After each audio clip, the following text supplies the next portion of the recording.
할렐루야. 날마다 말씀 붙잡고 사시는 여러분들을 주님의 이름으로 사랑하고 축복드립니다. 오늘 하나님께서 우리에게 주시는 말씀은 출애굽기 22장 16절에서 31절까지 말씀입니다. 사람이 약혼하지 아니한 처녀를 깨어 동침하였으면 납폐금을 주고 아내로 삼을 것이요, 만일 처녀의 아버지가 딸을 그에게 주기를 거절하면 그는 처녀에게 납폐금으로 돈을 낼지니라. 너는 무당을 살려두지 말라. 짐승과 행음하는 자는 반드시 죽일지니라.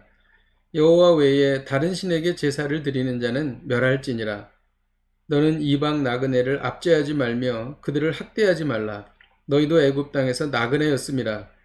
너는 과부나 고아를 해롭게 하지 말라. 내가 만일 그들을 해롭게 함으로 그들이 내게 부르짖으면 내가 반드시 그 부르짖음을 들으리라. 나의 누가 맹렬함으로 내가 칼로 너희를 죽이리니 너희의 아내는 과부가 되고 너희의 자녀는 고아가 되리라. 내가 만일 너와 함께한 내 백성 중에서 가난한 자에게 돈을 꾸어주면 너는 그에게 채권자 같이 하지 말며 이자를 받지 말 것이며, 내가 만일 이웃의 옷을 전당 잤거든 해가 지기 전에 그에게 돌려보내라. 그것이 유일한 옷이라. 그것이 그의 알몸을 가릴 옷인즉 그가 무엇을 입고 자겠느냐. 그가 내게 부르짖으면 내가 들으리니 나는 자비로운 자임이니라. 너는 재판장을 모독하지 말며 백성의 지도자를 저주하지 말지니라. 너는 내가 추수한 것과 내가 짜낸 집을 바치기를 더디하지 말지니 내 처음 난 아들들을 내게 줄지며 내 소와 양도 그와 같이 하되 이랫동안 어미와 함께 있게 하다가 여드레 만에 내게 줄지니라. 너희는 내게 거룩한 사람이 될지니 들에서 짐승에게 찢긴 동물의 고기를 먹지 말고 그것을 개에게 던질지니라. 아멘. 하나님은 모세를 통해 이스라엘 백성에게 십계명을 주셨습니다. 하나님께서 이스라엘 백성과 언약을 맺으신 것입니다. 십계명에 의해서 세부적인 법도 주셔서 이스라엘 백성들이 혼란을 겪지 않고 하나님의 말씀을 잘 지킬 수 있도록 배려해 주셨습니다. 오늘 말씀은 하나님의 백성들이 세상 문화를 따르지 말 것과 사회적 약자를 보호할 것과 하나님을 공경할 것을 가르치고 있습니다. 이 중에서 특히 사회적 약자에 관한 부분을 중점적으로 살펴보도록 하겠습니다. 주님은 약자를 섬기는 자가 진정으로 강한 자라고 말씀하십니다. 마태복음 20장 27절에 보면 너희 중에 누구든지 으뜸이 되고자 하는 자는 너희 종이 되어야 하리라 라고 말씀하십니다. 성도는 사회적 약자를 압제하지 말아야 합니다. 21절에는 너는 이방 나그네를 압제하지 말며 그들을 학대하지 말라고 기록합니다. 그 이유는 애굽 땅에서 나그네였기 때문입니다. 사회적 약자의 대명사는 나그네와 과부와 고아입니다. 나그네를 학대하지 말아야 할 이유는 이스라엘이 과거 애굽 땅에서 노예로 학대를 받았기 때문입니다. 과거 우리가 힘들고 어려울 때 하나님의 크신 도우심으로 이처럼 살게 되었습니다. 이 놀라운 은혜에 감사하며 우리는 외국인 노동자들을 잘 보살펴야 할 것입니다.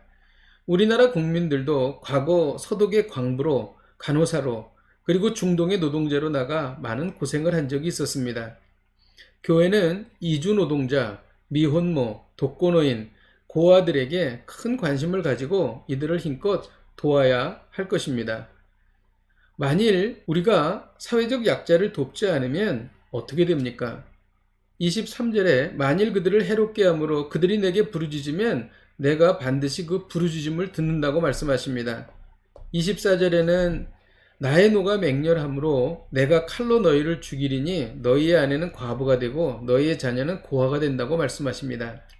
만일 우리가 사회적 약자를 돕지 않으면 하나님은 우리를 다시 사회적 약자로 만드시겠다고 말씀하십니다. 이는 역으로 우리가 사회적 약자를 정성껏 돌아보면 하나님께서는 우리에게 더 큰 복과 은혜를 주신다는 것입니다. 그리고 오늘 말씀은 더 나아가 성도는 사회적 약자를 적극적으로 사랑하라는 것입니다. 25절에 내가 만일 너와 함께한 내 백성 중에 가난한 자에게 돈을 꾸어주면 너는 그에게 채권자 같이 하지 말고 이자를 받지 말라고 말합니다. 사실 돈을 꾸어준 이유는 이자를 받기 위함인데 정말 가난한 자에게 돈을 꾸어주었을 때에 이자를 받지 말라는 것입니다. 또 26절에는 이웃의 옷을 전당을 잡았을 때에 해가 지기 전에 그에게 돌려보내라는 것입니다. 그것이 그의 알몸을 가릴 유일한 옷이기 때문입니다. 사회적 약자에 대해서는 경제적 논리나 합리적인 이유를 따지지 말아야 한다는 것입니다. 모든 것에 사랑이 우선되어야 한다는 것이죠. 주님은 우리가 사회적 약자를 정성껏 사랑하고 돌보아야 하는 이유를 말씀하셨습니다. 주님은 마지막 심판 때에 너희가 지극히 작은 자에게 한 것이 내게 한 것이라고 말씀하실 것입니다.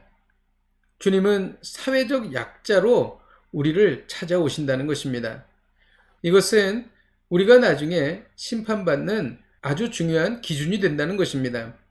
우리 주변에 연약하고 부족하고 힘들고 병약하신 분들에게 관심을 가지고 주님을 섬기듯 정성껏 섬기는 마음으로 대해야 할 것입니다.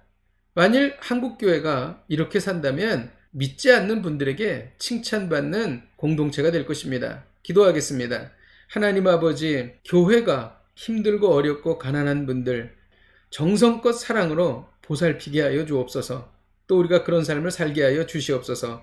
예수님의 이름으로 기도하였습니다. 아멘. 할렐루야. 오늘도 이 말씀 붙잡고 승리하십시오.